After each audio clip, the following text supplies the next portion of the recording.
Students, our next problem is example 6.2. Moon and an apple are accelerated by same gravitational force due to Earth. Compare the acceleration of the two அப்படின்னு கேட்டிருக்கான். ஏன்னா சர்ஃபேஸில் இருக்கக்கூடிய earth சர்ஃபேஸில் follow ஆகக்கூடிய ஆப்பிளும் சரி, எர்த்தை சுற்றி வரக்கூடிய மூணும் சரி, ஒரே கிராவிடேஷ்னல் ஃபோர்ஸ் தான் எர்த்துலேருந்து ஆக்ட் ஆகுது. ஸோ அப்போ ரெண்டு ஆப்ஜெக்ட் மேலே ஏற்படக்கூடிய ஆக்ஸலரேஷனை கம்பேர் பண்ண சொல்லியிருக்காங்க. ஓகேவா?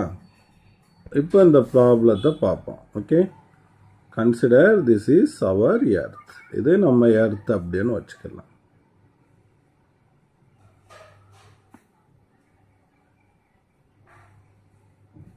It is our earth. Okay, and radius of the earth வந்து r னு வச்சுக்கலாம். இது mid point. Radius of the earth வந்து r. ஓகே, இப்போ வந்து ஆப்பிள் என்ன ஆகுது, இங்கே ஒரு மரத்துலேருந்து இப்படி கீழே ஃபால் ஆகுது. இப்போ எர்த்தோடைய மாசை mEன்னு வச்சுக்கலாம். ஆப்பிளோட மாசை ma அப்படின்னு வச்சுக்கலாம். அப்போ due to gravity it fall towards the surface of the earth. அப்போ இந்த இடத்துல விழுகுது. அப்போ the gravitational force between the apple and earth is found out by Newton's law of gravitation. ஓகேவா? அப்போ நியூட்டன்ஸ் லா ஆஃப் கிராவிடேஷன் படி the force of attraction, the gravitational force experienced by the apple due to earth. Okay, அப்போ F equal to minus G mass of earth mass of apple by distance square அப்படின்னு போட்டுடலாம். ஓகேவா? அடுத்து வந்து Newton செகண்ட்லாம் நம்மளுக்கு தெரியும். இப்போ வந்து the apple is accelerated by this gravitational force. Here the acceleration of the apple is AA. அந்த இது பிடிச்சி இழுக்கும்போது கிராவிடேஷ்னல் ஃபோர்ஸ்னால அது கீழ் நோக்கி ஆக்ஸலரேட் ஆகி வருது. அப்போ நியூட்டன் செகண்டில் F equal to ma, mass of apple, acceleration of apple. Now comparing these two, அப்போ ma AA ஈக்குவல் டு என்ன, லெஃப்ட் ஹேண்ட் சைடு ஈக்குவலாக, அப்போ ரைட் ஹேண்ட் சைடை கம்பேர் பண்ணும்போது மைனஸ் ஜி ma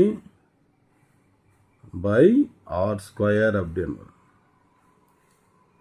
ma என்ன ஆயிரும், கேன்சல் ஆயிரும். அப்போ ஆக்ஸலரேஷன் ஆஃப் த ஆப்பிள் என்ன வரும், minus G me by R square அப்படின்னு வரும். இப்போ வந்து மூனோட ஆக்ஸலரேஷன். இப்போ consider this is moon. Moon என்ன பண்ணுது, ரிவால்வ் அரவுண்ட் த எர்த். ஓகேவா? So in circular orbit it experience the centripetal acceleration. Okay, so இது இப்படி மூவ் ஆகும்போது மாஸ் ஆஃப் த மூன் வந்து என்னன்னு சொல்லுவோம், mmன்னு வச்சுக்கிடுவோம்.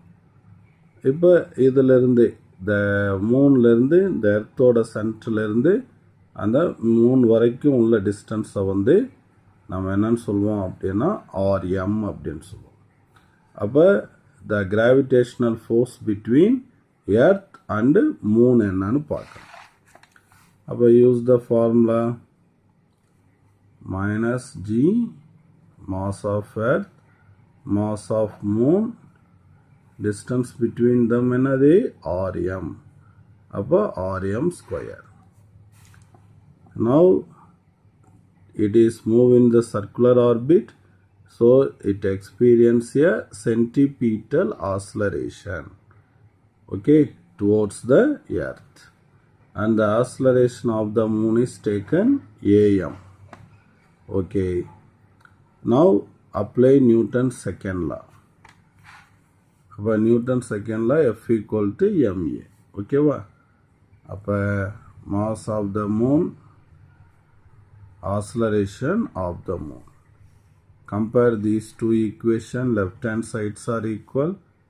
அப்போ mm am equal to minus g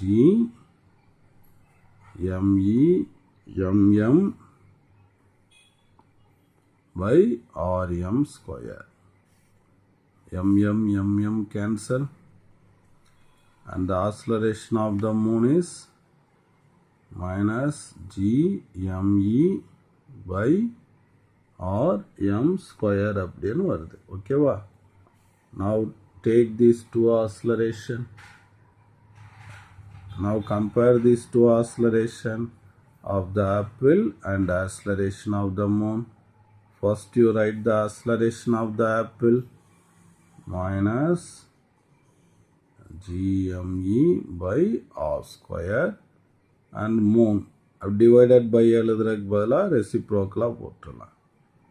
rm square by minus gme.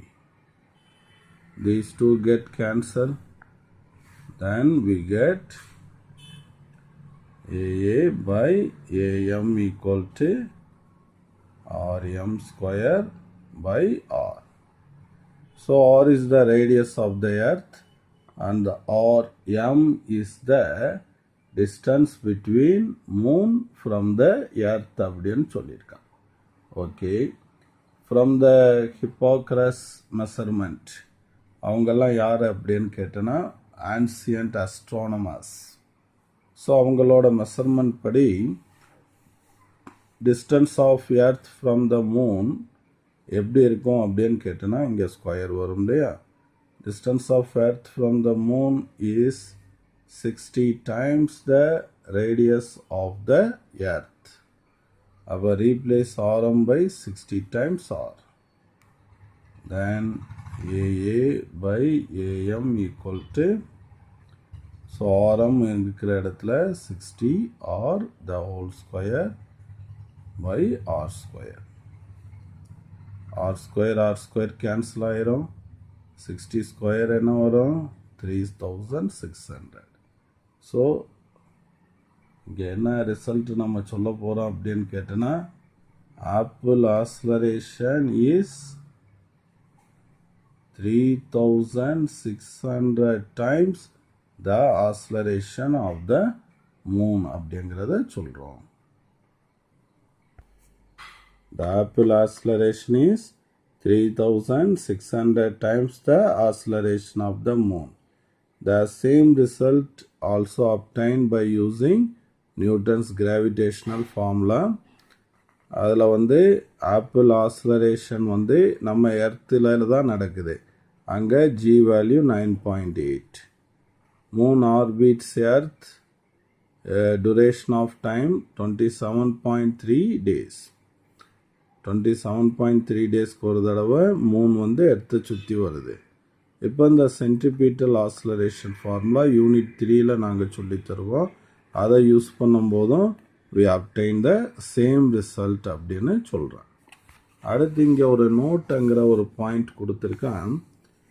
above calculations depends on knowing the எதை வச்சு நம்ம கண்டுபிடிச்சிருக்கோம். mass of earth, mass of moon, distance between earth and moon, radius of the earth, இதெல்லாம் வச்சு நம்ம கண்டுபிடிச்சிருக்கோம். இப்போ இந்த ரேடியஸ் ஆஃப் எர்த்தை வந்து யார் கண்டுபிடிச்சானா, இந்த வீடியோ நான் உங்களுக்கு காட்டுவேன். ஒரு சாதாரண ஒரு குச்சியை வச்சு கண்டுபிடிச்சார் எரோஸ்தனஸ். அதெல்லாம் ஹை ஸ்கூல் ஜாமெண்ட்ரி அப்படின்னு சொல்லுவோம். ஏன்னா சன்னோட அந்த ஷேடோவை வச்சு நிறைய விஷயங்களை பண்ணியிருக்காங்க. இவங்கெல்லாம் ஆன்சியன்ட் அஸ்ட்ரானமர்ஸ். அதே மாதிரி the distance between earth and moon was measured by Greek astronomer Hipparchus. எப்போ? 2400 years ago.